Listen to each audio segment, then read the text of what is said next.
देखिए, इस ग्रुप में सबसे पहले तो कई लोग नए लोग हैं इस क्लास में, पहली बार मिल रहे होंगे मुझसे, तो मैं अपना परिचय दे दूं।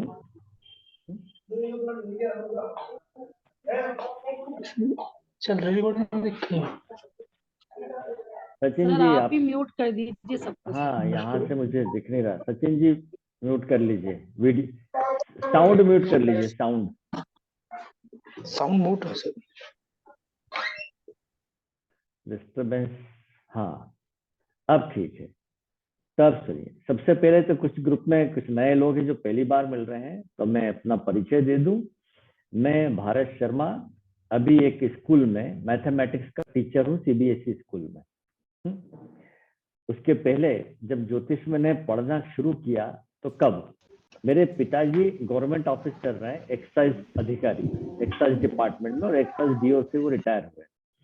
फिर वो जब पढ़ाई करते थे तो कब की बात है, 1980 की, 1980 से उन्होंने पढ़ाई शुरू करी थी। तो मैं उस वक्त तो स्कूल में था, मैं उनकी किताबें शेल्फ में से निकाल के पढ़ा करता था। थोड़ा थोड़ा थोड़ा वहां से ज्ञान होता गया। फिर आगे जाके मेरा इस पर बिलीव भी नहीं रहा कि ऐसा कुछ होता भी है। फिर मैं अपने आईएएस की तैयारी में लग गया। आईएएस प्री में मेरा सिलेक्शन हो गया, लेकिन मेन में नहीं हुआ। ऐसा 2 बार हुआ। तब मेरा ज्योतिष की तरफ ध्यान गया और फिर मैंने स्टडी शुरू की, तो पता चला कि भाग्य में जो है टीचर बनना और एस्ट्रोलॉजर बनना ही लिखा था। तो मेरे प्रथम गुरु तो मेरे पिताजी रहे, उनसे सब सीखा। उसके बाद मेरे द्वितीय गुरु जो है आचार्य श्रीराम शर्मा, शांति कुंज हरिद्वार, बहुत से लोग जानते होंगे, गायत्री परिवार पूरे वर्ल्ड में फैला हुआ है, वो गुरुजी रहे। इन 2 के अलावा मैंने और किसी से ज्योतिष नहीं सीखा है, स्वयं पढ़ा, रिसर्च करी और अब यहाँ तक पहुंचा। तो मैं अभी स्कूल में मैथमेटिक्स पढ़ाता हूँ और ज्योतिष का काम करते करते करीब 30 साल हो गए। तो सभी विधाओं पे धीरे धीरे काम किया है। अभी कुछ साल पहले मुंबई में भारतीय नक्षत्र ज्योतिष संस्थान हमने रजिस्टर्ड करवाया है, तो उसके को फाउंडर में से मैं एक हूँ, और हम वहीं से अपने सर्टिफिकेट आपको लोगों को भेजते हैं। तो इस संस्थान में, जो कि अभी खाली 2 साल ही हुए मुश्किल से, 150 से अधिक स्टूडेंट हमने तैयार कर दिए। अब यहाँ से शुरुआत होती है। तो देखिए, हमारा जो विषय है वो है केपी नक्षत्र नाड़ी ज्योतिष। अब ये क्या चीज है, पहले तो विषय को समझें। तो समस्त प्रकार का ज्योतिष नाड़ी ज्योतिष कहलाता है। नाड़ी का मतलब होता है खोजना। जैसे डॉक्टर या वैद्य आपकी नाड़ी देखकर वात पित्त कफ का पता लगाता है, इसी प्रकार एक ज्योतिषी आपके भूत भविष्य और वर्तमान की जानकारी लेता है। तो समस्त प्रकार का ज्योतिष नाड़ी ज्योतिष है। नाड़ी शब्द का अर्थ होता है खोजना, है ना। तो एक वो नक्षत्र नाड़ी ज्योतिष, एक तो वो दिमाग में आता है आपका नाड़ी ज्योतिष जो दक्षिण भारत में चलता है, जो ताड़पत्र पे लिखे हुए, जहाँ आपके अंगूठे का प्रिंट लेकर फिर निकाल के लाते हैं, वो एक ताड़पत्रिका, वो पढ़ते हैं। उसमें सारी मोटी मोटी बातें लिखी होती है, वो बता देते हैं। लेकिन वर्तमान में क्या चल रहा है, कल क्या होगा, कॉलेज में एडमिशन मिलेगा नहीं मिलेगा, मकान बिकेगा कि नहीं बिकेगा, इसकी जानकारी उसमें नहीं आती है। ठीक है। तो अब सबसे पहले हमें शुरुआत करना कि बेसिक से। तो ये ज्योतिष शब्द जो है वेदों का ही एक अंग है, वेदांग कहलाता है। ठीक। तो ग्रह नक्षत्र इन सब की जानकारी हमारे ऋषि मुनियों ने दी है। तो वो कलयुग नहीं था, वो सतयुग था। तो सतयुग में उन्होंने कुछ बुरा नहीं किया है, इसलिए आपको बिल्कुल बेहिचक उस पर विश्वास रखना चाहिए। ज्योतिष एक विज्ञान है, हमें कई बार इसमें फलित नहीं मिल पाता, सही नहीं बैठ पाता है। अब तो भाई हम तो आज भी फिजिक्स का प्रैक्टिकल करते हैं लैब में, और दाएं बाएं रिजल्ट आता है उसमें भी। जैसे किसी तार का हमने रेजिस्टेंस निकालना वायर का, वो उस पर लिखा हुआ है कि 5 ओम्स का है, कि जब हम निकालने जाते हैं तो 4.5 भी आ जाता है, कई बार 5.2 5.5 भी आ जाता है। मैथमेटिक्स अपने आप में अभी अपूर्ण है। आप एक पेंसिल को 4 बच्चों को दीजिए कि इसकी लेंथ नाप कर दिखाए, देखिएगा उसमें से कुछ लोग अलग अलग बताएंगे। कोई कहेगा सर 4.5 सेंटीमीटर, कोई कहेगा 4.4 सेंटीमीटर, कोई कहेगा 4.6 सेंटीमीटर। तो फिर स्कूल में हम क्या करते थे, ऐसी 3 रीडिंग को ऐड करके 3 से डिवाइड करते थे। आबाजी माइक बंद कर दीजिए अपना, है ना। तो इसलिए ये भी एक खोज है।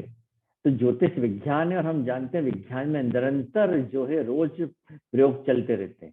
आज से 10 साल पहले जो मोबाइल था वो आज आपके हाथ में नहीं है ना। इसी प्रकार ज्योतिष में भी है। पहले देखिए ज्यादातर बच्चे घर में पैदा होते थे तो बालारिष्ट योग को प्रमुखता से देखा जाता था, पर अब आजकल 90% बच्चे अस्पताल में ही पैदा होते, तो योग खत्म। पहले पानी बेचने का धंधा नहीं था, अब है, वो एक नया आ गया। आईटी सेक्टर में जो सूचना डिपार्टमेंट है वो रहा होगा गुप्त विभाग वाला या सूचनाओं का, लेकिन आज की तारीख में हम जानते हैं कि आईटी सेक्टर बहुत आगे बढ़ चुका है। तो ये एक नया विषय आ गया कंप्यूटर सेक्टर। चार्जिंग थी नहीं, उसने थोड़ा 5 मिनट के लिए चार्ज किया था डेमो के लिए। हाँ ये माइक, हाँ माइक बंद कर लीजिए, ठीक है। तो इस प्रकार से जो है ऋषि मुनियों ने इसकी खोज करते गए। उस वक्त उजाला इतना नहीं था, तो आज आप कहीं रेगिस्तान में जाते हैं, आकाश में देखते तो आपको बिल्कुल ढेर सारे तारे सितारे सब दिखाई देते। उनमें से उसका लंबे समय तक अध्ययन करने के बाद उन्होंने पाया कि कुछ स्टार्स फिक्स होते हैं, फिक्स होते हैं। तो पहले नक्षत्रों की खोज हुई, राशियों की बाद में हुई। तो नक्षत्र क्या है? ग्रुप ऑफ स्टार्स है। जैसे आपने 9th क्लास में आज भी हम पढ़ते हैं उर्सा मेजर, ओरायन, है ना, ये ग्रुप ऑफ स्टार्स है। वेयर, ये सब नाम है नक्षत्रों के, यानी सिलेबस में तो था, पर क्या हम पर इनका प्रभाव पड़ता भी है, ये बात है। क्योंकि 9 ग्रह, वैसे तो 7 ग्रह मानते हैं हम, और 9 ग्रह सहित हमारा पूरा सूर्य जो है हमारे मिल्की वे गैलेक्सी के कॉर्नर पे है। अब मिल्की वे गैलेक्सी के साइज के मुकाबले उसका जो साइज है, मतलब कंपैरेटिवली वो कितना है? हमारा सोलर सिस्टम मिल्की वे गैलेक्सी में उतनी ही जगह घेरता है जितनी स्पेन की नोक पे जगह है। अब उसमें भी अर्थ और उसमें भी हम, तो क्या हम पर ये प्रभाव डालेंगे? तो फिर जवाब आता है कि भाई क्या एटम्स हम पर प्रभाव डालते हैं, इलेक्ट्रॉन प्रोटॉन न्यूट्रॉन? तो बिल्कुल डालते हैं। क्यों? क्योंकि हमारा शरीर भी तो उन्हीं एलिमेंट से बना है जिससे पूरा ब्रह्मांड बना है ना। तो इस प्रकार से हमारे ऊपर हर चीज का प्रभाव पड़ता है। हमारी बॉडी में आयरन भी है, हमारी बॉडी में कॉपर भी, हमारी बॉडी में जिंक भी है ना, इस प्रकार का। और किसी चीज की कमी हो जाती है, जैसे एल्यूमिनियम की कमी है, तो एल्यूमिनियम ऑक्साइड यानी कि नीलम हम पहना देते हैं। ये सबका कॉम्बिनेशन होता है सभी रत्नों का, इस प्रकार से बढ़ाते हैं। बिल्कुल वैसे जैसे हीमोग्लोबिन की कमी है तो डॉक्टर आपको खून बढ़ाने की दवा देता है। तो इस प्रकार से आकाश में ऋषि मुनियों ने जो है पहले 7 ग्रहों को खोजा। उसके बाद जब पृथ्वी सूर्य का चक्कर लगाती तो एक बार साउथ पोल पर आती, एक बार नॉर्थ पोल पर आती, तो वहां जो क्रॉसिंग पॉइंट है उसका नाम राहु और केतु रख दिया गया। अब खास बात यह है कि ये चल रहा कलयुग, और कलयुग में जो है राहु केतु का महत्व बहुत ज्यादा है, तो किसी भी घटना के लिए ये ज्यादा जिम्मेदार हो गए। तो पहले आते हम कि कुंडली चार्ट वास्तव में क्या होता है, तो ये देखते हैं हम पहले, फिर मैं आपको एक एक चीज बताता हूं, बेसिक से बता रहा हूं।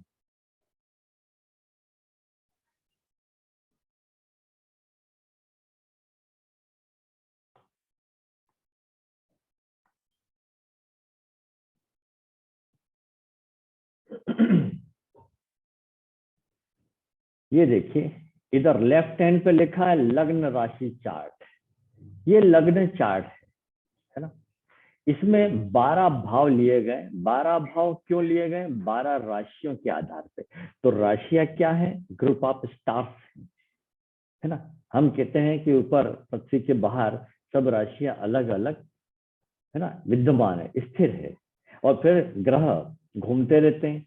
जैसे पृथ्वी घूम रही है अपनी एक्सिस पे, और घूमते घूमते घूमते वो सूर्य के चारों ओर चक्कर लगाती है 365 दिन और 6 घंटे।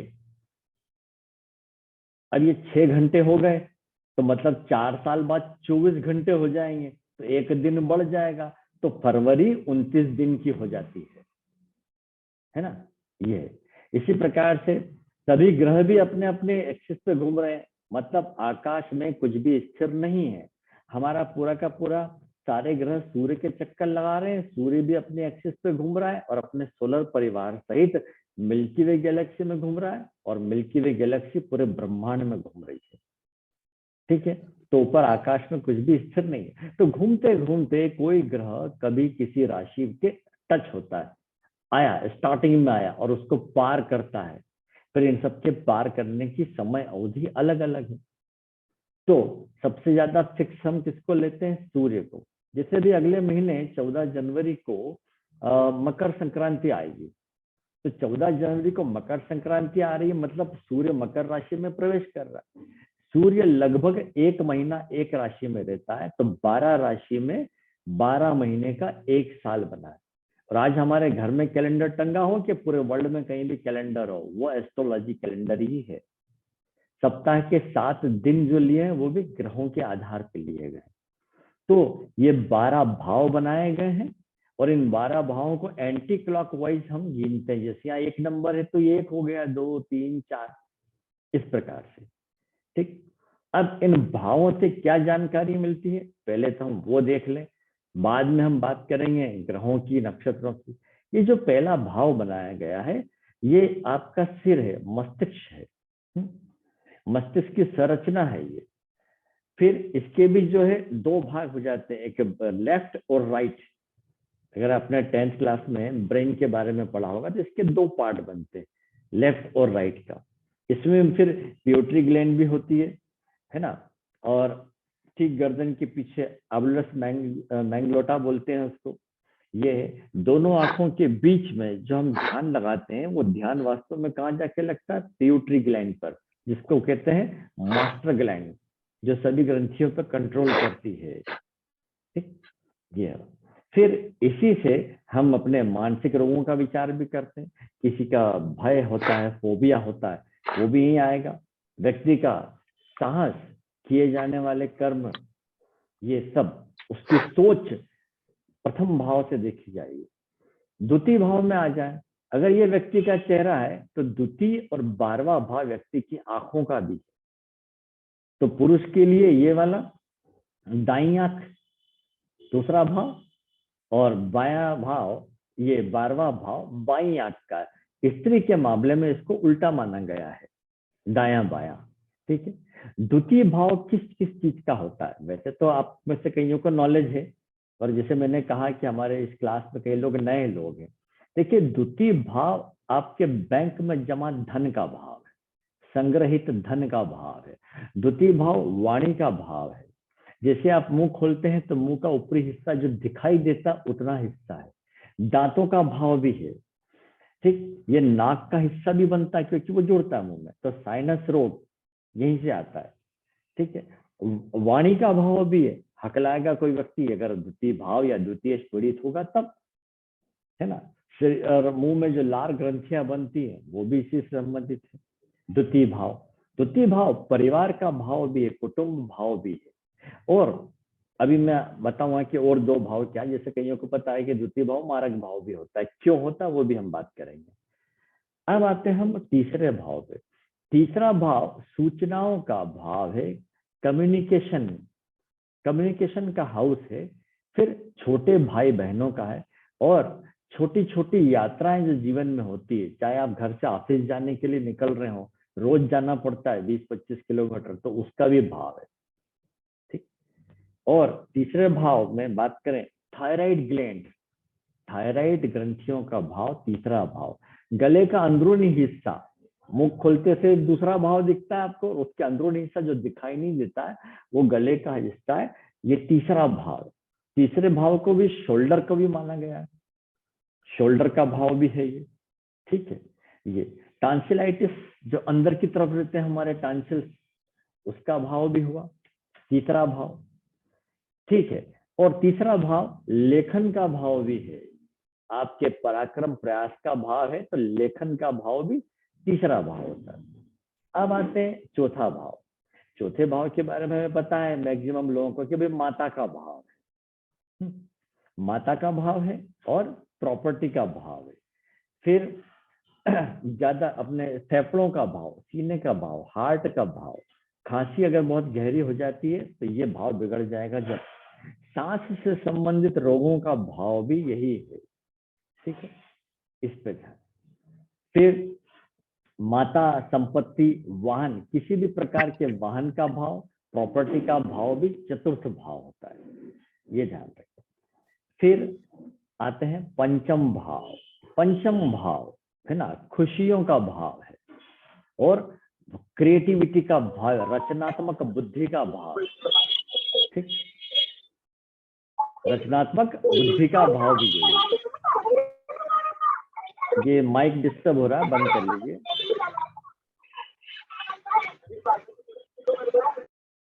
हाँ, तो पंचम भाव रचनात्मक बुद्धि का भाव है। व्यक्ति के अंदर क्रिएटिविटी कितनी है, रचनात्मकता कितनी है। फिर खुशियों का भाव है, उत्सव का भाव है, ये भी ध्यान रखें। और पेट का स्टार्टिंग हिस्सा यानी पेट, आमाशय है ना, आमाशय का भाव भी पंचम भाव होगा। फिर पंचम भाव बिना परिश्रम का धन भाव भी है। जुआ, सट्टा, कैसीनो, मनोरंजन का भाव आपका यही भाव होता है। ठीक, पंचम भाव। फिर पंचम भाव एक और चीज का है, हाउस ऑफ मिनिस्ट्री।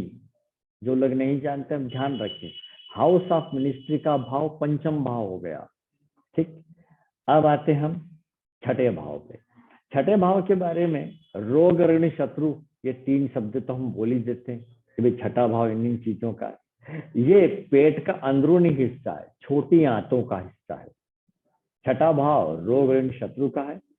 तो शरीर का शत्रु तो रोग ही होता है, रोग आने से ऋण पैदा हो जाता है, तो फिर खर्चे भी बढ़ जाते हैं और व्यक्ति की उन्नति रुक जाती है।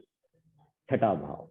इसके अलावा छठा भाव आपके परिश्रम का धन भाव भी है, क्योंकि सामने वाला यानी कि सप्तम भाव वाला जब कुछ खोएगा तो उसकी हानि होगी, जो आपको मिलेगी मेहनत का धन।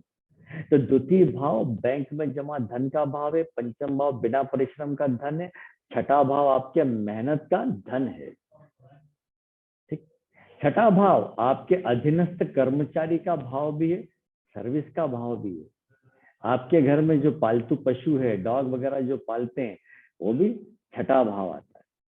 छठा भाव अगर बिगड़ जाता है या इसका स्वामी पाप प्रभाव में आ जाता है, तो हम देखते हैं कि उसको जो है अपच की बीमारी हो जाती है, संग्रहणी भी हो जाती है, आंतों में सूजन। फिर आते हैं आप सप्तम भाव पे। सप्तम भाव जैसा कि उसका नाम है, ये नाभि के नीचे का भाग है ना। और जेंट्स के अंदर आप बात करें तो सेक्सुअल ऑर्गन का स्टार्टिंग भाग जो दिखाई देता है, बाहरी हिस्सा।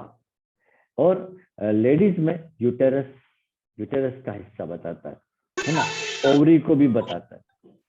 फिर ये भाव पार्टनरशिप का भी है, तो संसर्गजन्य रोग यानी कि क्या बोलते हैं, सेक्सुअल डिजीज का भाव भी यही होगा, है ना। सातवां भाव बिजनेस का भाव भी लिया जाता है। ये माइक ऑफ कर दीजिए।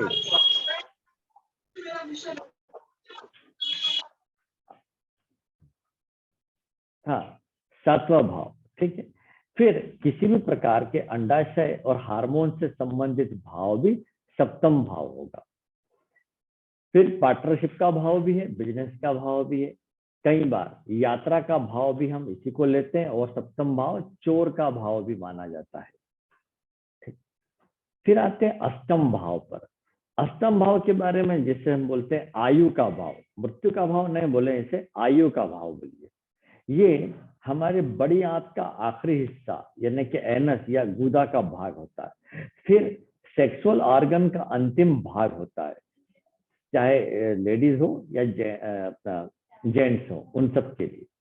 फिर अर्श हो जाता है एक रोग, बवासीर, पाइल्स हो जाएगा, तो वो भी अष्टम भाव से देखते हैं। ठीक है। अष्टम भाव गुप्त चीजों से संबंधित भाव भी है ना। अष्टम भाव गुप्त रूप से धन लाभ का भाव भी है, ऐसा लाभ जिसमें व्यक्ति का परिश्रम न जुड़ा हुआ हो। ठीक। पूर्वजों का छुपा हुआ धन, उत्तराधिकार का धन, और इंश्योरेंस सेक्टर। इंश्योरेंस सेक्टर हम देखते हैं अष्टम भाव से। ठीक। और प्रोविडेंट फंड, ये भी अष्टम भाव से देखा जाता है। तो पैतृक संपत्ति हो ये संबंधित हुआ। फिर इसके अलावा हीमोफीलिया रोग हो जाए, वर्णांधता हो जाए, कलर ब्लाइंडनेस का भाव अष्टम भाव, ठीक, ये भी। अब आते हैं हम नवम भाव पर।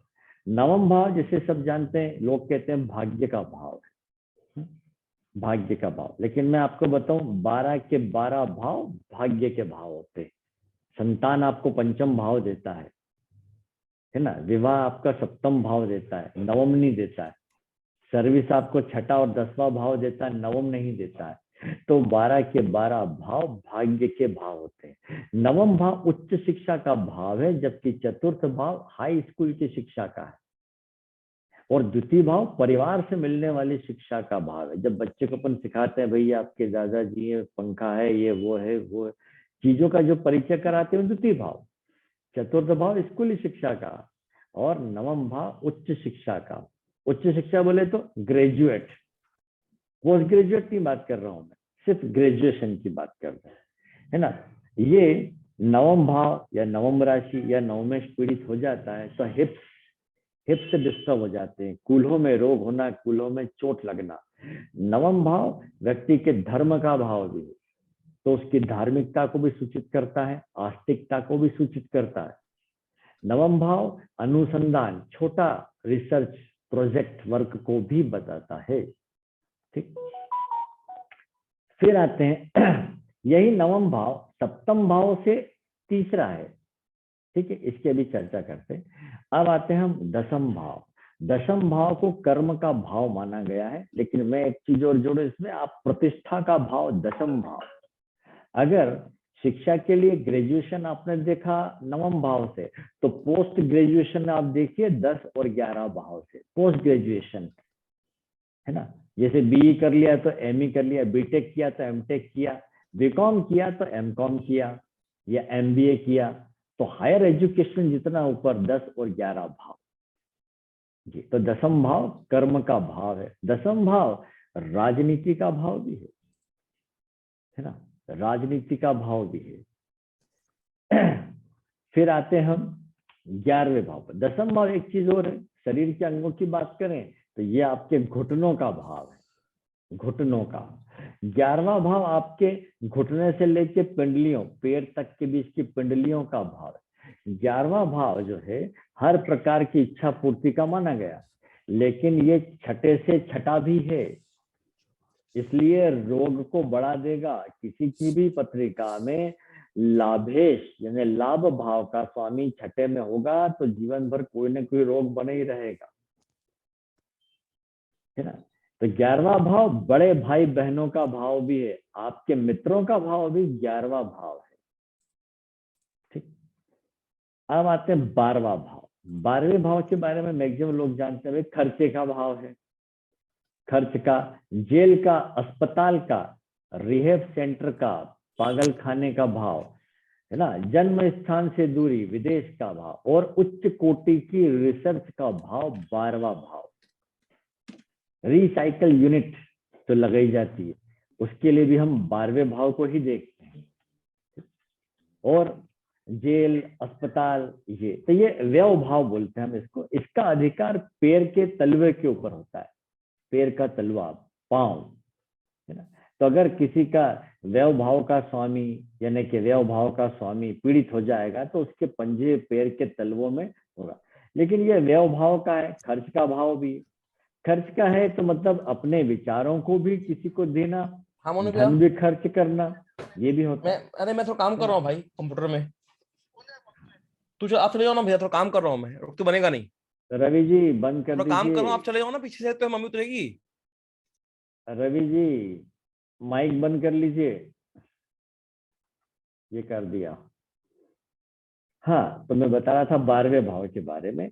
देखिए, जब 12वें भाव का स्वामी छठे भाव में चला जाता है तो व्यक्ति जो अनुपयोगी वस्तुओं पर ज्यादा खर्चा कर देता है, और कई बार पैसे से सीमा से अधिक खर्च भी कर देता है, ये भी देखा। तो जो व्यक्ति 12वें भाव का स्वामी अगर छठे में आ जाएगा, तब समझे वो बीमारी पे खर्चा कराएगा। कई बार जो है अनावश्यक या अनुपयोगी या पुरानी वस्तुओं खर्चा करता है। जैसे कई लोग देखा होगा आपने, वो टिकट कलेक्ट करते हैं, ओल्ड कॉइन कलेक्ट कर लेते हैं। तो जब आप बहुत ज्यादा खर्चा करते हैं तो ऐसे व्यक्ति को दस्त लग जाते हैं। ये अनुभव की बात है। नॉर्मल दस्त तो एक बार जाता होगा, दिन में तो 3-4 बार जाएगा, ये भी होता है। शारीरिक श्रम या मानसिक श्रम अधिक खर्च हो जाएगा तो भी शारीरिक और मानसिक समस्याएं पैदा हो जाएंगी। ये 12 भावों के बारे में जानकारी है ना। तो अब नई चीज और आती, अंतिम इच्छा का भाव कौन सा है? 8वां भाव आपकी अंतिम इच्छा का। यहाँ पर द्वितीय भाव सप्तम से अष्टम होने से मारक लिया जाता है, ठीक है। और हर भाव से उसका पिछला भाव उस भाव की हानि को बताता है। तो अष्टम भाव का 12वां भाव कौन हुआ? 7वां। इसलिए द्वितीय और सप्तम भाव को हम मारक भाव कहते हैं। जबकि छठा भाव रोग का है, 8वां भाव ऑपरेशन का है, रोग में वृद्धि का, और 12वां भाव अस्पताल का है। तो 6, 8, 12 भाव नकारात्मक भाव कहलाते हैं, ठीक। ये हुआ। तो ये भावों की जानकारी की कुंडली में इतने। अब इसी में सारे आपके रिश्तेदार, दोस्त सब आ गए। अब हमने कहा भाई पंचम भाव संतान का भाव है, प्रेम का भाव है। तो यदि ये आपकी संतान है और पहला भाव आपका अपना है और 7वां भाव आपके जीवन साथी का है, तो पंचम भाव के सामने 7वां भाव पड़ रहा है, यानी आपके पुत्र की, है ना, आपके पुत्र की पत्नी, यानी आपकी पुत्र वधु का भाव 11वां भाव होगा। 9वें भाव के बारे में एक चीज रह गई, पिता का भाव 9वें भाव को माना गया है।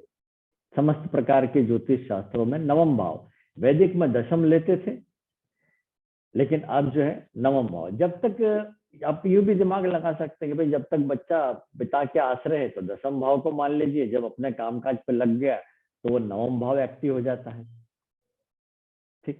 तो 9वां भाव पिता का भाव भी है। फिर ये जो त्रिकोण भाव होते हैं 1, 5, 9, ये त्रिकोण भाव कहलाते हैं। त्रिकोण भाव में बैठे हुए ग्रह शुभ फल देते हैं, हम ये बोलते हैं। छठे, तीसरा, छठा और 11वां भाव से क्रूर ग्रह हमेशा अच्छे फल देते हैं।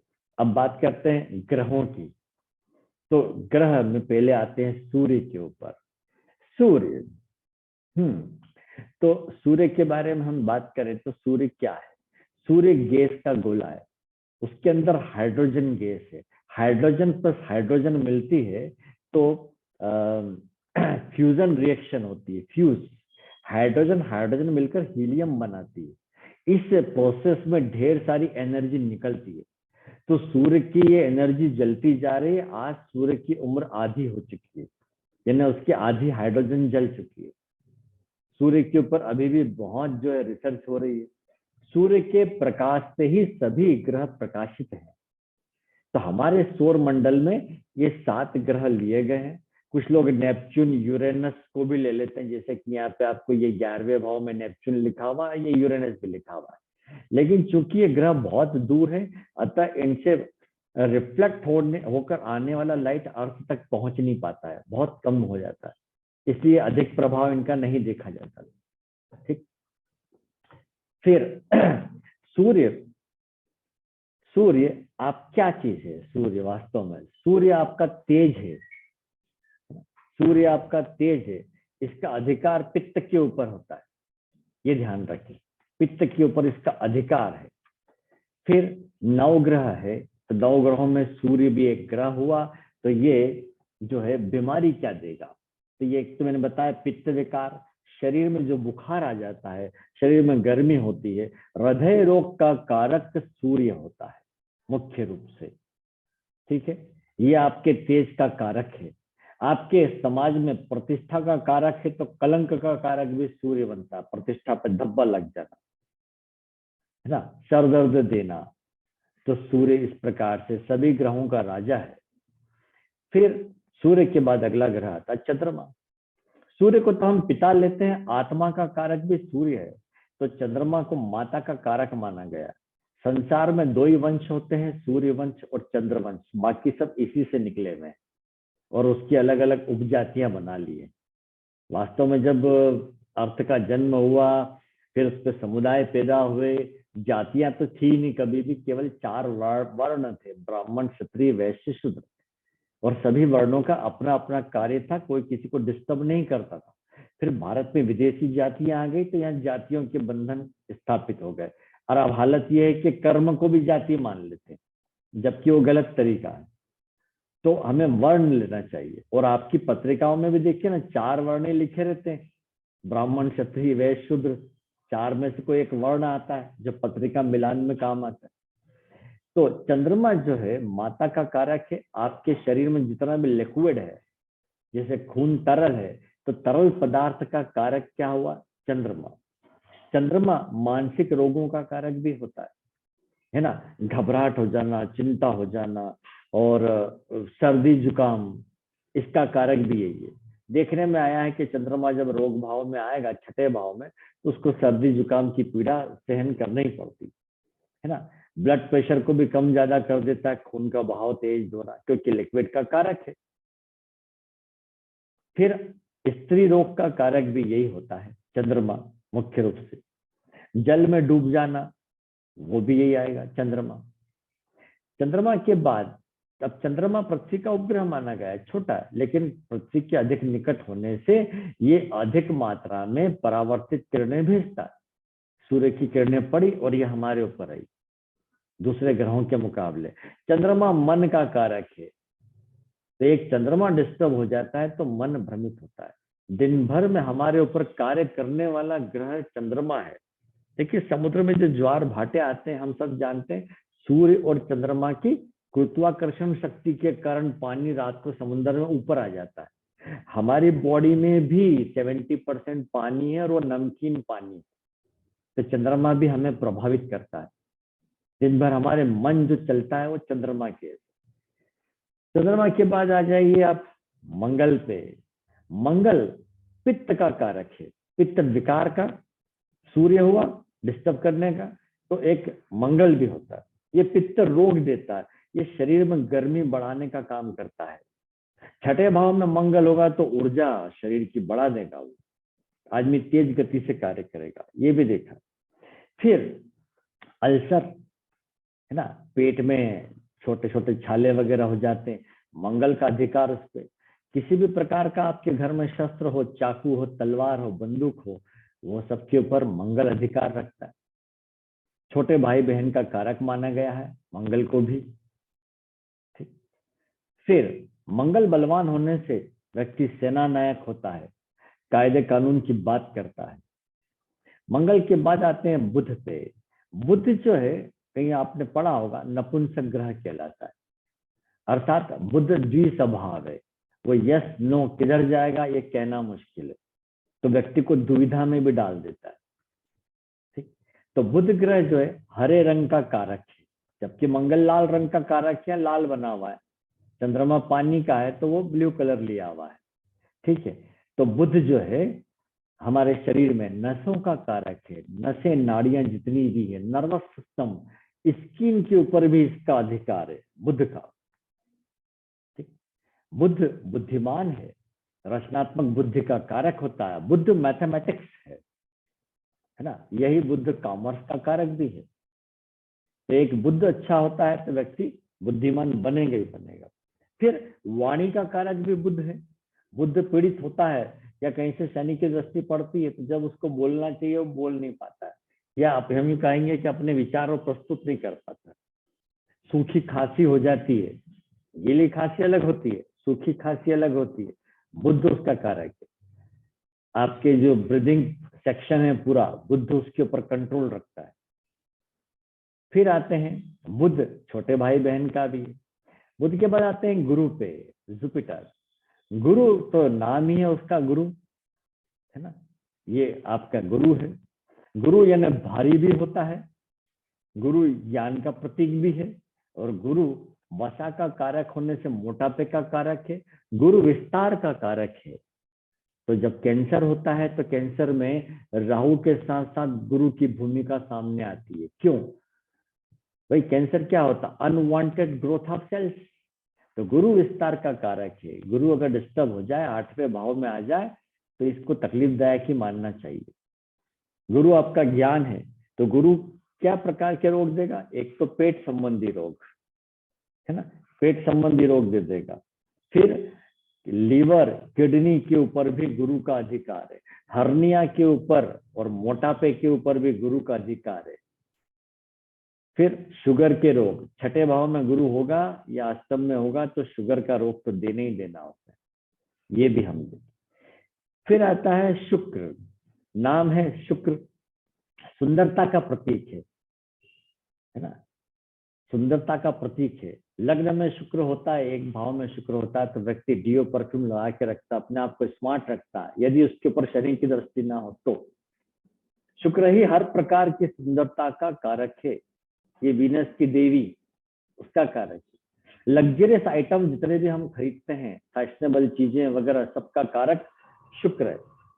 अब यही शुक्र है जो स्त्री जन्य रोग भी पैदा करता है, ये भी मधुमेह और शीत रोग दे देता है, वात रोग भी पैदा कर देता है ना। महिलाओं में यूटेरस और ओवरी में जो समस्या आ जाती है उसका कारक भी शुक्र होता है।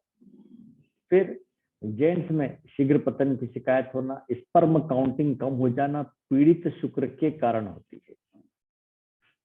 फिर आते हैं शनि के ऊपर। शनि देखिए बहुत दूर है ना, सूर्य से दूर है, इसलिए इसके ऊपर सूर्य का अधिक प्रभाव, प्रकाश नहीं पहुंच पाता, लेकिन जब भी पहुंचता है तो वहां से प्रकाश को आने में भी समय लगता है। अरे भाई, पृथ्वी तक सूर्य के प्रकाश को आने में भी समय लगता है ना। तो जो अभी प्रकाश आ रहा है वो कुछ समय पहले निकला हुआ है वहां से। कारण क्या है? डिस्टेंस, डिस्टेंस बहुत ज्यादा है। और ये आता है रेडिएशन। अब रेडिएशन अगर अपन स्पीड ऑफ लाइट ले लें तो वो होता है 3 × 10⁸ मीटर पर सेकंड, 3 लाख किलोमीटर प्रति सेकंड की स्पीड से आता है। उसके बावजूद इस प्रकाश को आने में समय लगता है, तो शनि के प्रकाश को आने में भी समय लगता है। शनि ग्रह दिखने में सबसे सुंदर है, लेकिन पास जाके अगर आप देखें उसके फोटो वगैरह तो भयानक भी दिखाई देता है। अभी 2007 में अमेरिका ने जब कैसिनी सैटेलाइट शनि के ऊपर छोड़ा था अध्ययन करने के लिए, तो ये पाया गया कि शनि के ऊपर लगातार ऑयल की बारिश होती रहती। और देखिए हमारे इंडिया में बरसों सदियों से शनि पर तेल चढ़ाने की प्रथा है ना। शनि ठंडा ग्रह है तो शरीर में रोग ठंडेपन का देगा, यानी कि लकवा कर देगा, दुर्बलता पैदा करता। पैरों में दर्द का कारक शनि, शनि लंगड़ा है उसको दर्द है, संधि रोग हो जाते हैं ये। तो सूर्य हड्डियों का कारक है तो उसमें होने वाले दर्द का कारक शनि। छठे भाव में बैठने के बाद शनि जो है दीर्घकालिक रोग प्रदान करता है जो जल्दी ठीक नहीं होते। पोलियो का रोग हो जाता है, तंत्रिका तंत्र से संबंधित रोग पैदा कर दे, पैरों पे इफेक्ट आ जाए, शनि उसका जिम्मेदार है। फिर यही शनि दासता का भी प्रतीक है, अर्थात सर्विस, किसी भी प्रकार की सर्विस। फिर ऑयल का कारक है, सीमेंट का कारक है, सीमेंट का कारक भी शनि है। अब आते हैं इसके बाद हम राहु पे। राहु रहस्यमय रोगों का कारक है। राहु दिखाई नहीं देता, लेकिन ये इसका प्रभाव हम सब जानते हैं, इसकी कथा भी आपने पढ़ी होगी। राहु केतु वास्तव में एक ही है, इसी एक ही असुर के 2 टुकड़े हैं। राहु सिर है तो धड़ हिस्सा केतु है।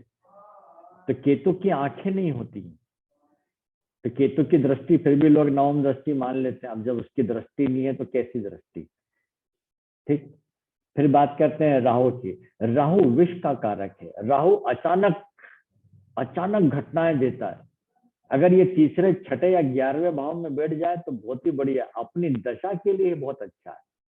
तो तीसरे भाव में बैठेगा तो व्यक्ति के पराक्रम परिश्रम को बढ़ा देगा। कब? जब दशा चल रही, और दशा नहीं चल रही हो तो वक्त पड़ने पर साहस नहीं दिखा पाए। इसी प्रकार से छठे भाव में राहु होगा तो अगर वो व्यक्ति शरीर की लड़ाई लड़ेगा कि आओ मैं देख लेता हूं, तो वो हार जाएगा। लेकिन दिमाग की लड़ाई लड़ेगा तो राहु चाणक्य जीत जाएगा। छठे भाव का राहु हो तो उस व्यक्ति को कोई रोग हो जाए तो डॉक्टर भी पता नहीं लगा सकता, खुद ही पता लगता है कि मुझसे खान पान में गलती हो गई। छठे भाव के राहु की दशा आ जाए तो बहुत अच्छा माना जाता है। धन संपत्ति मान सम्मान जो अभी तक रुका हुआ था सब मिलता है। राहु रिवर्स पीछे चलता है। तो जितना भी आपने अभी तक जो कर्म करे उसका फल नहीं मिल पाया हो, या जो जो घटनाएं हो चुकी है वो फिर रिटर्न होती, फिर से रिटर्न होना शुरू हो जाती, वो सब वापस आपके पास आती। फिर राहु जैसे मैंने बताया विष का कारक है, तो विष का कारक है तो एनेस्थेसिया, राहु नशे का कारक है। गाड़ियों के पीछे से निकलने वाला धुआं राहु है, ठीक। राहु एनेस्थेसिया, डॉक्टर का, नशे का कारक, समस्त प्रकार के नशे का कारक राहु है। फिर आते हैं केतु पर। केतु विध्वंस का कारक है, लेकिन उसी के साथ साथ केतु जो है तपस्या का कारक भी है, साधु संतों का कारक भी है, वैराग्य का कारक भी है, मोक्ष का कारक केतु है। वैराग्य का तो मैं शनि को मानता हूं, केतु मोक्ष का कारक ग्रह है। यदि वो पत्रिका के अंतिम भाग अर्थात 12वें भाव में बैठता है तो ये कहा जाता है कि व्यक्ति को मोक्ष प्राप्त होगा। अब कैसे पहचाने कि मोक्ष मिलेगा? देखा किसने? मरा हुआ व्यक्ति तो आखिर बताने से रहा। सीधी सी बात है, जिसका केतु 12वें भाव में होगा, जैसे जैसे जिंदगी आगे बढ़ेगी जिंदगी उसको धो डालेगी, उसको दुख वगैरह होंगे, जो संगी साथी सब धीरे धीरे छूटते जाएंगे और मन उसका दुनिया से, सांसारिक सुखों से मन भर जाएगा। ऑटोमेटिकली वो घर गृहस्थ जीवन में रहे या आपके बीच रहे, उसका मन जो है वैराग्य पूर्ण रहेगा, उसको अपने को जब भगवान उठा ले ऐसी इच्छा रहती है। फिर यही कर्मों के कारक ग्रह भी है। तो अगर आप सूर्य की बात करें तो मैंने बताया मंत्री पद, राजपद, राजनीति, दवा बेचने वाले, डॉक्टर, उच्च कोटि के मैनेजर सूर्य, नेत्र रोग विशेषज्ञ सूर्य, यह प्रसिद्धि का कारक। तो चंद्रमा लिक्विड का कारक है, तो जो दूध वाला होता है, दूध, दही, सुगंधित वस्तुएं, पानी बेचने का धंधा करने वाले, उनका चंद्रमा बढ़िया होगा, तभी उनका धंधा चल रहा है। सफेद प्रकार की वस्तुएं, चावल इसके अधीन आती है, शक्कर इसके अधीन आती है ना। जल विभाग में नौकरी, अब हमारे यहाँ तो देखिए ना, जल सिस्टम तो है, लेकिन कुछ कंट्री ऐसी जो पानी में ही है, तो वहां पर बोटिंग वगैरह ये सब बहुत कुछ होता है, तो वहां पे चंद्रमा बहुत स्ट्रांग होगा। फिर मानसिक रोग के जो डॉक्टर होते हैं, चंद्रमा उनका प्रतिनिधि भी करता है। मंगल की बात करें तो किसी भी प्रकार के हथियार निर्माता। अब देखिए अमेरिका में जो है गन कल्चर है, हर व्यक्ति के पास एटलीस्ट 3 गन तो होती है ना। वहाँ कानून इतने कड़े नहीं जितने इंडिया में। वहाँ प्राइवेट सेक्टर को अधिकार है गन्स वगैरह बनाने का, तो जब कंपटीशन होती तो एक से एक गन आती। हमारे इंडिया में ऑर्डिनेंस फैक्ट्री भारत सरकार के अधीन है, प्राइवेट सेक्टर को दिए ही।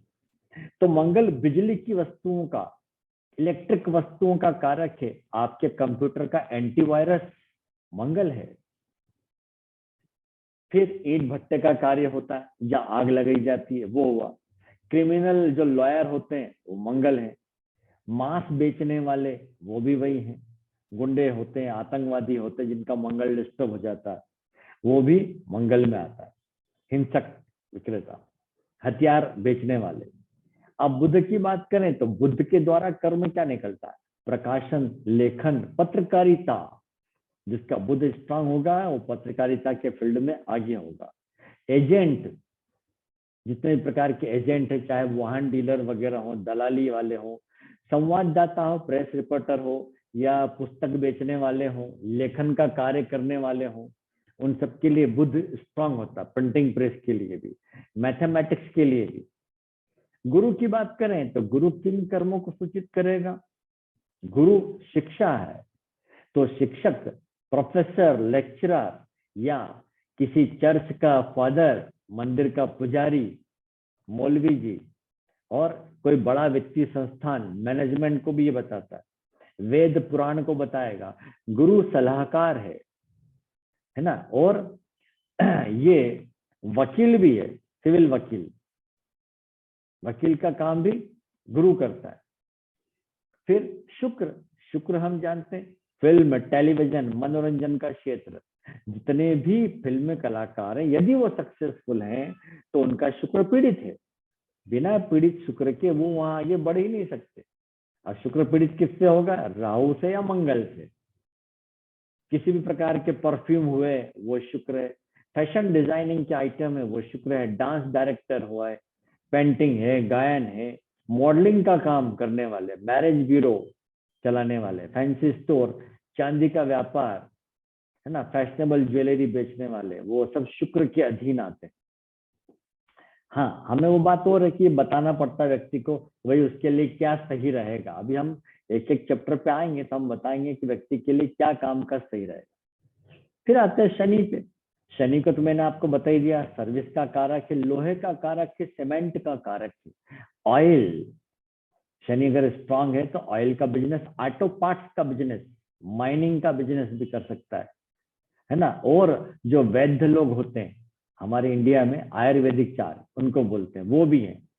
अनुसंधान का कार्य, भिखारी का प्रतीक भी शनि है। शनि भिखारी भी बनाता है, भीख मांगने मजबूर करता है ना, उसका हुलिया बिगड़ा हुआ रहता है। अंग्रेजी शिक्षा का कारक शनि है। जब शनि पंचम भाव में किसी का भी विराजमान हो, उसकी अंग्रेजी की हैंडराइटिंग अच्छी रहती है। ठीक। जुआ, मदिरा है। अब अगर गुरु सलाहकार है, वकील है, तो शनि जज है। इसीलिए जब 10 नंबर पे यहाँ गुरु होता है तो जज और वकील में ठन जाती है। इसलिए गुरु जो है 10 नंबर में बैठ के अच्छे फल नहीं दे पाता है। तब जब वो घर में मंदिर वगैरह का निर्माण कर लेता है। शनि देवताओं के खिलाफ है, क्योंकि सारे देवता सूर्य की आराधना करते हैं और सूर्य से शनि का मतभेद है, एक अंधेरा है, एक उजाला है। राहु की बात करें, राहु भी कर्मों का कारक है, नशे का कारक है। सभी जितने भी प्रकार के लिकर्स आते हैं, वर्ल्ड फेमस शराब, तो आप जानते हैं इसका धंधा अपने आप में बहुत बड़ा है। आदमी खूब पैसा कमाता है, आखिर क्या करेगा, अंत में दो ही जगह जाएगा, नशा और बिस्तर। ये दो जगह पे उसका पूर्ति होती है। तो नशा जरूर करता है, पैसा आएगा तो जहाँ 1000 रुपए वाली पीता होगा तो 10,000 पे आ जाएगा, है ना। राहु तांत्रिक कर्मों का भी कारक है, विष का कारक भी राहु है। राहु चोर लुटेरा भी बना देता है, एनेस्थीसिया डॉक्टर भी यही, शराब विक्रेता जितने हैं सबका राहु प्रबल होता है, नशे का कारक है। इसके अलावा और भी जितने प्रकार के नशे आते हैं जो मार्केट में चल रहे हैं, हमारे इंडिया में भी तरह तरह के आ गए हैं और आजकल बहुत बढ़ गया है। यहाँ इंदौर में तो कितने ही केस आते हैं, रोज कहीं ना हेरोइन बरामद होती है तो ब्राउन शुगर पकड़ा में आती है जी। अभी जैसे हम देख रहे हैं पिछले कुछ सालों से पंजाब नशे में घिर चुका है, तो जाहिर है उसके ऊपर राहु की छाया आ गई। विदेश राजनीति का कारक भी यही है। राजनीति का मुख्य ग्रह यूं तो आप कहते हैं सूर्य, लेकिन सूर्य मंत्री पद का कार्य है ना, मंत्री पद देने वाला, राजनीति में ले जाना सूर्य, लेकिन राजनीति चलाने वाला चाणक्य कौन है, राहु है। तो मैं राहु को राजनीति का कारक मानता हूँ, नहीं तो व्यक्ति टिक नहीं पाएगा अगर राहु स्ट्रांग नहीं रहा तो। केतु, केतु भी अचानक फल देता है। ये केमिकल बम वगैरह जो बनते हैं, केमिकल फैक्ट्रियां हैं, उसका है। फिर चर्म रोग, स्किन का कारक जिसे मैंने आपको पहले बोला बुध भी होता है, लेकिन बुध ऊपर की स्किन का कारक है, स्किन को अंदर से खराब करके जो कुष्ठ रोग होता है, लेप्रेसी जिसको बोलते हैं, वो केतु है। केतु डिस्टर्ब हो जाए या केतु की दशा में कहीं 6, 8, 12 भाव एक्टिव हो तो उसको स्किन संबंधी बहुत बुरी समस्या हो जाती है। फोड़ा फुंसी का रोग हो जाना, ये सर्जन भी बना देता है। वेदांत भी है, केतु सरकारी अधिकारी की लाल बत्ती की गाड़ी है, क्योंकि केतु ध्वजा है। केतु साधु संत भी है, दोनों बातें आती है। ये महान तप का कारक है, तर्क कुतर्क का भी कारक केतु है। तो इस प्रकार से अभी मैंने आपको थोड़ा थोड़ा सा ये बताया है ना। अब बात करते हैं हम, ग्रहों की बात हो गई, भावों की बात हो गई, अब आते हैं राशियों पे। देखिए 12 राशियां हैं। राशियां क्या है, कभी कोई पूछे, ग्रुप ऑफ स्टार्स है ना। ऋषि मुनियों ने बहुत अपने अंतर ज्ञान से सूक्ष्म शरीर को अंतरिक्ष में भेज के इतनी राशियां ढूंढ निकाली और उनके ऊपर जानवरों की आकृति बनाई, ग्राफ बना बना के, और उस आधार पे कोई का मेढ़े जैसा बना है, तो धनु राशि का निचला हिस्सा आप देखते हैं कि 4 पैरों वाला है, तो ऊपर पुरुष का हिस्सा है। ये सब कोई कोरी कल्पना नहीं थी, इन सबका कोई लॉजिक है। ठीक है, आज हमें पता नहीं कि वो कैसे निर्माण हुआ, पर हुआ जरूर है। भाई एटम बम ऐसे तो नहीं बन गया, शुरुआत कहीं से तो हुई होगी, न्यूक्लियर रिएक्शन से शुरुआत हुई, उसके बाद विचार आया कि क्यों ना ऐसा करें, इस प्रकार से। अब राशियों की बात में आते हैं, सबसे पहले मेष राशि। तो वैसे तो मैंने आप लोगों को ग्रुप में नोट्स भेज दिए हैं, है ना, वो मैंने खुद लिख के रखे हुए हैं, आप देखेंगे। तो 12 राशियां, तो राशियां वही है, ग्रुप ऑफ स्टार्स। तो राशियों पर भी, मतलब जो ग्रुप ऑफ स्टार्स है, इनके ऊपर भी सन का प्रकाश पड़ता है, और अगर ये स्वयं स्टार्स हैं तो इनका भी लाइट आपके ऊपर आएगा मिला जुला। तो हम बोलते हैं कि भाई हमारी जन्म राशि क्या। अब जन्म राशि तो हमको पता होना चाहिए। किसी की भी कुंडली बनाएंगे, चंद्रमा जिस नंबर पे लिखा हो, जैसे यहाँ पे 6 नंबर पे लिखा है, तो 6ठे नंबर की राशि होती कन्या, तो हमने कह दिया भाई कन्या राशि, ठीक है। अब व्यक्ति के ऊपर किसका प्रभाव अधिक पड़ेगा, लग्न का या राशि का। तो मैंने ये देखा है अनुभव के आधार पे, लग्न का प्रभाव पड़ता है 60% और जन्म राशि का पड़ता है 40%। इन दोनों का मिला के देखिए, चाल ढाल व्यक्ति की राशि से पता लगती है।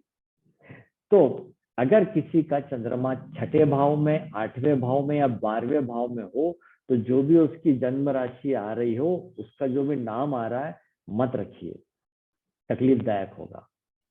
आप कुछ और नाम रख लीजिए, ठीक है, ये बात। फिर सबसे पहले आती है मेष राशि। अब ये राशियां क्या है, देखिए, अगर मैं आपको एक राउंडर दूं, पेंसिल लगा के, और आपसे कहूं कि भाई एक सर्कल बनाओ, तो आप क्या करें, कहीं तो रखेंगे पहले, फिर सर्कल घुमाएंगे। तो जो बिंदु रखा वो बहुत चक्र हो गया, और उसका पूरा जो सर्कल बनता, 360 डिग्री का सर्कल बनाया आपने, है ना। इस 360 डिग्री के अंदर ही जो है मेष राशि 0 से लेके 30 डिग्री तक है, तो उसके 12 भाग कर दिए गए 360 डिग्री के। तो 0 से 30 डिग्री तक का विस्तार होता है मेष राशि का। ये आपके चेहरे और सिर का प्रतिनिधि करती है ना। तो इस मेष लग्न में जो जन्म लेता है, वो जन्मजात थोड़ा साहसी तो हो गई, अच्छा मित्र भी होगा, सलाहकार भी होगा, और आसानी से अपने लक्ष्य को नहीं बताएगा, ये छुपा के रखता। सामने से सबकी प्रशंसा करेगा, लेकिन दिली दिल में उसको कम मार्कता दिए। पढ़ने का इनको बहुत शौक रहता है, लेकिन ज्यादा पढ़ाई करने से और शरीर में गर्मी बढ़ जाने से इनको जो है जल्दी आंखों पे चश्मा भी लग जाता है। फिर मेष लग्न वाले के सिर पर, कपाल पे कहीं ना कहीं दाग धब्बा, चोट का निशान रहता है, ये भी देखा है। और मेष लग्न की कोई लड़की होगी तो देखिएगा उसकी हेल्थ में हमेशा कोई ना कोई खराबी बनी रहती जी।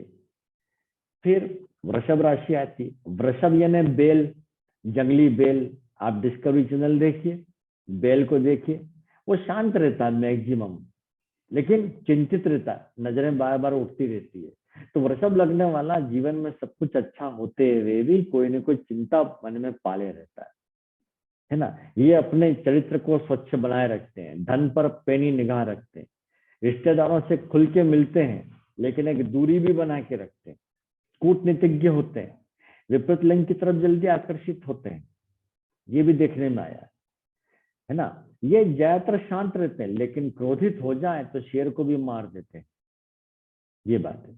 फिर एक बात भी देखिए, यदि इनके वृषभ लग्न वाले के व्यक्ति के गाल पर, हाथ पर, उंगली पर कोई तिल होगा, तो उसके लिए पैसा बचाना मुश्किल हो जाता है। पुत्र के बजाय कन्या संतान इसको ज्यादा जो है भाग्यशाली होती है। वैवाहिक जीवन में उसकी शांति कम पाई जाती है, लेकिन फिर भी वो अपने जीवन साथी का साथ नहीं छोड़ता है। कौन? वृषभ लग्न वाला। अब जब इतनी सारी बातें वृषभ लग्न बताता है, भाई कला संगीत का कारक भी है, नाटकों का भी है ना वृषभ राशि, तो फिर हमें आगे हम पूरा विचार करके फिर बताते हैं कि भाई व्यक्ति क्या काम काज कर सकता है। केवल राशि या लग्न देखकर ही हमें नहीं बताना चाहिए। फिर आते हैं मिथुन राशि पे, 3 नंबर की राशि। मिथुन राशि वाले हो या सॉरी लग्न वाले हो, मिथुन लग्न वाले, मिथुन राशि वाले चंचल स्वभाव के होते हैं। एक तो वाचाल अधिक पाए गए, ये देखा है, बिना मतलब के बात करेंगे। अगर आप इनसे कोई बात करेंगे तो ये पूरा डिटेल बताएंगे कि मैं घर से निकला, मैंने गाड़ी स्टार्ट करी, यानी डिटेल में जाएंगे ना कि टू द पॉइंट बात करें। ये अच्छे मैनेजर भी साबित होते हैं, ये भी देखने में आया है। अकारण मिथुन राशि वालों का किसी से विवाद भी हो जाता है, अकारण अचानक बहस हो जाती है। ये ज्यादातर पुरानी स्मृतियों में, पुरानी बातों में, या इनके कोई खानदान में कोई बड़ा अच्छा रहा होगा तो उसके बड़े गुणगान करते रहते हैं। फिर एक खास बात देखा कि ये एक से अधिक काम करने का सोचते हैं। अगर सर्विस में है तो बिजनेस का सोचेंगे, बिजनेस में है तो एक से अधिक बिजनेस बढ़ाने के बारे में भी सोचते हैं। ये भी देखने में आया है। तो इनको और इनकी खूबियों को समझना मुश्किल होता है मिथुन राशि वालों को। हाजिर जवाब होते हैं, पर ये भी देखिए, फालतू की चिंताएं, घबराहट पैदा करेंगे ये, तो इनके स्वास्थ्य प्रभावित हो जाता है। और पता नहीं क्यों इनके पैरों पर ज्यादा चोट लगती है, क्योंकि इनके पैर धड़ के मुकाबले लंबे और थोड़े पतले पाए जाते हैं। फिर आते हैं कर्क राशि पे। कर्क राशि या कर्क लग्न हो, उनके शरीर का ऊपरी हिस्सा सामान्यतः लंबा होता है पैरों के मुकाबले। उम्र बढ़ने के साथ साथ इनका पेट वाला हिस्सा बढ़ जाता है, कमर के आसपास चर्बी जमा होने लग जाती है। इनके विचार स्थिर नहीं रहते, जीवन में अनेक उतार चढ़ावों का सामना करना पड़ता है। कम बोलते हैं, क्रोधित नहीं होते हैं, पर जब होते हैं तो फिर पूरा सामने वाले को ठंडा करके ही वापस आते हैं। ये कुछ भी आसानी से नहीं भूलते। ज्ञान तत्व इनमें बहुत रहता है, गुरुजनों का ये खूब आदर करते हैं। हाँ, लेकिन इन्हें मानसिक तनाव, क्लेश से बचना चाहिए। खान पान में सावधानी रखना बहुत जरूरी। वायु विकार भी हो जाता है। स्वयं ईमानदार होते हैं। संतान इनके ज्यादा काम नहीं आती है, दूर रहती है। सिंह राशि की बात करें, नाम सिंह राशि है, तो भाई सिंह राशि और सिंह लग्न होने से ये नहीं कि आप बहुत ज्यादा सिंह जैसे बहादुर हो गए, हमने कमजोर भी देखे हैं। तो सिंह लग्न वालों का शारीरिक गठन बढ़िया होता है। हाइट ना बहुत ज्यादा होगी ना कम होगी। ज्यादातर सिंह लग्न वाले व्यक्ति वक्त पड़ने पर ही सक्रिय होते हैं। जैसे आप शेर को देखिए, जब जरूरत होगी तो ही शिकार करने को उठेगा। सिंह लगने वाले आराम से सो के भी उठते हैं, थोड़े से आलसी भी पाए गए हैं। ये अपमान बर्दाश्त नहीं करते हैं, नहाने वगैरह में देर लगाते हैं, ये भी देखा। इनका व्यक्तित्व तो बड़ा आकर्षक, प्रभावशाली भी होता है। ये हमेशा दूसरों की भूलों और गलतियों को माफ करने के लिए तैयार भी रहते, है ना। ज्यादा खर्च करने में पीछे भी नहीं रहते, ये भी हमने देखा है। फिर संतान इनको भले ही ज्यादा हो जाए, सभी से सुख नहीं मिलता। फिर आते हैं कन्या राशि पे। कन्या राशि पे, अब कन्या राशि जो है, कन्या राशि के व्यक्ति भी बुद्धिमान होते हैं, लेकिन थोड़े उतावले होते हैं। ये एक्टिव होते हैं, चतुर होते हैं, लेकिन चालाक नहीं होते। ठीक, हास परिहास की आदत रहती है, ज्यादातर प्रसन्न चित्त रहते हैं, घर में जरा कमी टिकेंगे, दूसरों के दोष निकालने में आगे रहते, आवश्यकता से ज्यादा सावधान भी रहेंगे, चीजों की अच्छी लंबी लिस्ट बना के रखेंगे, कार्यों को बड़ा संभाल के रखते, हमेशा परिवर्तन के शौकीन रहते, है ना। शरीर भी इनका उम्र के साथ भारी होता चला जाता है। परिवार में इनको सम्मान कम मिलता है। रिश्तेदारों से स्वार्थपूर्ण व्यवहार भी रखते हैं, या रिश्तेदार इनसे स्वार्थपूर्ण व्यवहार रखते हैं। जीवन में एक बार किसी से घनिष्ठ प्रेम संबंध हो तो वो भी टूट जाता है। कन्या लग्न वालों का ये देखने में आया है। जीवन साथी या अन्य पारिवारिक सदस्यों से मतभेद भी चलता है। जीवन साथी का स्वास्थ्य अंतिम समय में खराब हो जाता है, तो ये उससे बड़ा दुखी भी रहते हैं, चिंतित हो जाते हैं। डॉक्टर के सामने भी अपनी समस्याओं को विस्तार में बताते हैं। तो डॉक्टर हो या ज्योतिष, इनको बदलना नहीं चाहिए बार बार, एक ही से सलाह ले तो वो उचित रहता है।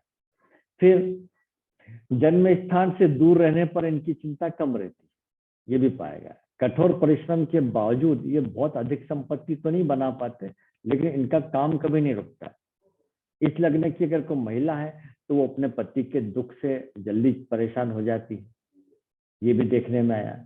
ये इस लग्न वाले यानी कि कन्या लग्न वाले अच्छे ज्योतिषी भी पाए गए, और महिलाएं अच्छा टेरोट कार्ड रीडर भी पाई गई। फिर आता है तुला राशि। तुला राशि वाले थोड़े तुनक मिजाज होते हैं, है ना। यहाँ अगर तुला लग्न आ जाएगा 7 नंबर, उसकी देखिए पर्सनालिटी बहुत अच्छी होती है, चाहे हाइट हेल्थ कैसी भी हो, चाहे वो कलर उसका गोरा हो काला हो, पर्सनालिटी अच्छी रहेगी, चेहरे पे मोहक मुस्कान रहेगी, दूसरों की मदद को हमेशा तैयार रहता है तुला लगने वाला, लेकिन भलाई करने पर भी उसको बुराई मिलती पीठ पीछे, है ना। इनके शौक बदलते रहते हैं, डिओ परफ्यूम लगाने के आदी रहते हैं, विपरीत लिंग में रुचि रखते हैं, उनसे बातें भी करते हैं, फोटोग्राफी, पेंटिंग या क्या कहते हैं गार्डनिंग वगैरह, इसमें इनका मन लगता है। कठोर परिश्रम बहुत तैयार करने को भी अच्छे तैयार रहते हैं, दूसरों के लिए तो काफी कठोर परिश्रम करते हैं, किसी एक के प्रति समर्पित भी रहते हैं, चाहे वो इनका गुरु हो, चाहे इनके बड़े पिताजी हो या जो भी हो। जीवन साथी के प्रति अधिक अनुरागी भी होते हैं, पर जीवन साथी इनकी भावनाओं को समझ नहीं पाता है तुला लगने वाला, ये बात भी है। फिर शुद्धता से ही अपनी बात रखते हैं, कूटनीतिज्ञ होते हैं, इनके मोबाइल वगैरह आप देखिए लंबे समय तक नहीं टिकेंगे, बदलते रहते हैं। पार्टनरशिप के लिए बहुत अच्छे होते हैं तुला लगने वाले, सही सलाह देते हैं, अच्छे एडवोकेट भी होते हैं। इन लोगों का प्रेम अचानक उमड़ता है किसी के लिए भी, ये भी देखा। इनका जीवन स्तर उच्च कोटि का पाया गया है ना, सब प्रकार की सुविधाएं होती है। और ये देखा कि अगर इनको इनके हिसाब से एटमॉस्फेयर नहीं मिलता है, आसपास का वातावरण नहीं मिलता है, तो फिर थोड़ा सा ये दुखी भी रहते हैं।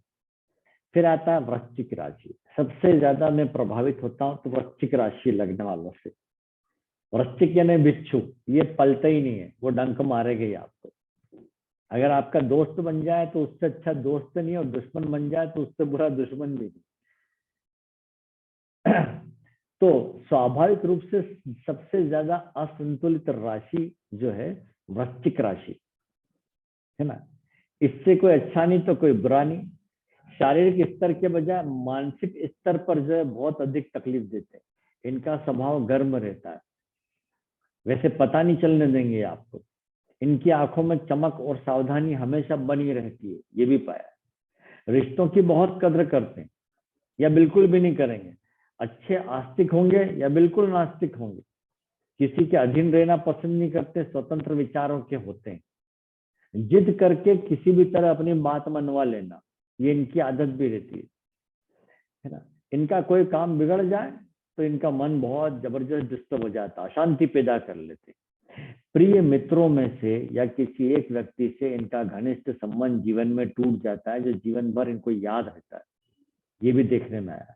इनको दांतों की पीड़ा रहती है। महिलाओं को तो गर्भपात की पीड़ा भी झेलना पड़ती है, वृश्चिक लगने वाली महिलाओं को, है ना। ये इलेक्ट्रॉनिक वस्तुओं के अच्छे व्यापारी भी बन सकते हैं, अच्छे सलाहकार भी होते हैं, टीचर भी होते हैं। अगर इनके रहने के आसपास पानी वाली कोई चीज हो, नदी हो, तालाब हो, झील हो या समुद्र हो, तो वो इनके लिए बहुत अच्छा। नहीं तो फिर हम उपाय के तौर पे बताते हैं कि भाई रात को या अपने आसपास पानी की बोतल रख के सोया करो, ये भी होता है। अब एक खास बात ये भी है कि वृश्चिक लग्न या वृश्चिक राशि वालों को अपने राज किसी को बताने नहीं चाहिए। लोग इनसे ना धोखा करके पूछताछ कर लेते हैं, इनके खिलाफ ही वो सूचनाओं को इस्तेमाल करते हैं। फिर आती है धनु राशि। अब देखिए धनु राशि की खास खूबी क्या है। इस राशि में कोई भी ग्रह उच्च या नीच का हम मानते ही नहीं, कोई खराब फल देते ही नहीं, चाहे वो शुक्र भी क्यों ना हो, क्योंकि एक ऋषि आए दूसरे ऋषि के घर, तो 100 में से केवल 20% पत्रिकाएं आपको धनु लगने वालों की मिलेगी। धनु लग्न मिला मतलब व्यक्ति जन्मजात समझदार है, उसकी पर्सनालिटी अच्छी है, खासतौर पर उसके कमर के नीचे का भाग बड़ा मजबूत रहता है, आंखें सतर्क रहती है, वो एक जगह टिकता नहीं, घूमने फिरने का बड़ा शौकीन रहता है। बचपन में आप देखिए 18 वर्ष के आयु तक उसकी चाल बड़ी विशिष्ट होती है, फिर उसमें बदलाव आता है। ये बेहद निडर और साहसी होते हैं। धनु लगने वाला कभी भी क्रोध से या बल दिखा के आपके बस में नहीं आएगा, मार खा जाएगा, बस में नहीं आएगा, लेकिन प्रेम से आप पटा लेंगे तो आपका सब काम करेगा। विपरीत परिस्थितियों में कभी घबराता नहीं और अपने नियम नहीं बदलता है, अड़ गया तो अड़ गया, ये भी है। विदेशियों से मित्रता करने में आगे रहता है। साहसपूर्ण खेलकूद में भले इसका नंबर न लगे, पार्टिसिपेट जरूर करेगा, है ना। अनेक लोग इसके हितैषी भी होते हैं, कोई अच्छा मित्र भी मिलता है। इनका जीवन साथी कितना ही अच्छा क्यों न हो जाए, धनु लगने वाले का, धनु राशि वाले का, वो वैवाहिक जीवन में सदैव कुछ न कुछ कमी महसूस करते हैं, या हम कहेंगे कि वो असंतुष्ट ही रहता है। धनु लग्न की लड़कियां ज्यादा समझदार पाई गई, जीवन साथी पे नियंत्रण रखती है, स्वतंत्र विचारों की भी होती है। फिर आता है मकर राशि, नाम ही मकर है। शनि की 2 राशि होती है, मकर और कुंभ। मकर दुखी है, तो मकर लगने वालों के जीवन में कोई ना कोई दुख सदैव बना रहेगा, ये देखने में आया है। तो जिसका जन्म मकर लग्न में हुआ है तो ये त्याग और बलिदान की राशि है, उसका जन्म दूसरों के लिए है, ये भी देखा। कोई योग्य गुरु मिल जाए तो जीवन सफल रहता है इसका। इसको सदैव कोई ना कोई साथी चाहिए। ये बड़ी जल्दी लोगों से मित्रता कर लेते हैं, कम उम्र के लोगों से इनकी हमेशा पटती है, लंबे समय तक जवान दिखाई देते हैं। सहन शक्ति गजब की होती है, अपमान भी सहन कर लेते हैं।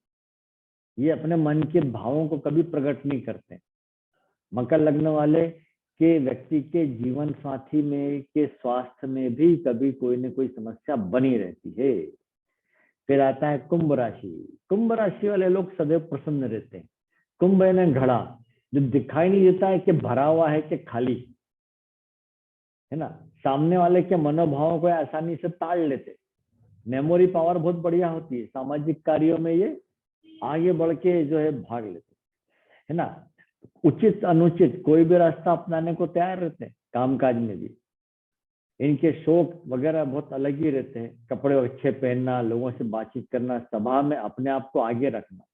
लेकिन जब जीवन आगे बढ़ता है तो अंत समय में ये जो है तपस्वी की तरह जीवन जीते। ये अच्छे वैज्ञानिक होते हैं, अच्छे एस्ट्रोलॉजर भी होते हैं, वास्तुशास्त्री भी मिलेंगे, शिक्षक भी मिलेंगे, जज भी मिलेंगे। ये सब इनके बढ़िया होता है। अगर इनका प्रेम पात्र जिससे प्रेम करते हैं वो इनको ज्यादा भाव नहीं देता है तो धीरे से उसके संबंध हमेशा के लिए तोड़ लेते हैं। फिर आती है लास्ट में मीन राशि। नाम ही मीन राशि है। मछली छोटी हो या बड़ी, व्हेल मछली जाल में फंस जाती है। इसका मतलब मीन लग्न वाले या मीन राशि वाले स्वभाव से बहुत सीधे होते हैं। पहली बात है ना, ये लोग सरल सीधे स्वभाव के हैं। केवल चंद्रमा ही इस लग्न वालों को अच्छे फल देता। मीन राशि मोक्ष की राशि भी है ना, क्योंकि चंद्र की कर्क राशि से मीन राशि नवम पड़ती। फिर इस लग्न के व्यक्ति मीन लग्न वाले ईमानदार होते हैं, समाशील होते हैं, अधिक दान धर्म भी करते हैं। ये लोग समझे कि अपने खाते में धन से अधिक पुण्य इकट्ठा करते हैं, तो इनका अगला जन्म बहुत अच्छा होता है। ये अच्छे मेकअप आर्टिस्ट होते हैं, इंटीरियर डेकोरेटर भी होते हैं, रेकी मास्टर भी होते हैं। ये तो इस प्रकार से आज हमने भाव देखे, भावों से मिलने वाली जानकारी, ग्रहों का परिचय और राशियों का परिचय देख लिया। ये बेसिक था जो बहुत जरूरी था। हो सकता है आप में से कईयों को इन सबके बारे में पता हो, पर कुछ नई जानकारी भी मिली होगी, है ना। तो अब हम कल मिलते हैं। जी सर, नमस्कार सर, थैंक यू सर। हाँ जी सर बहुत अच्छा पढ़ाया सर, एकदम वापस रिवीजन हो गया सर। जी जी। Thank you sir. नमस्ते। नमस्कार नमस्कार नमस्कार। नमस्कार नमस्कार।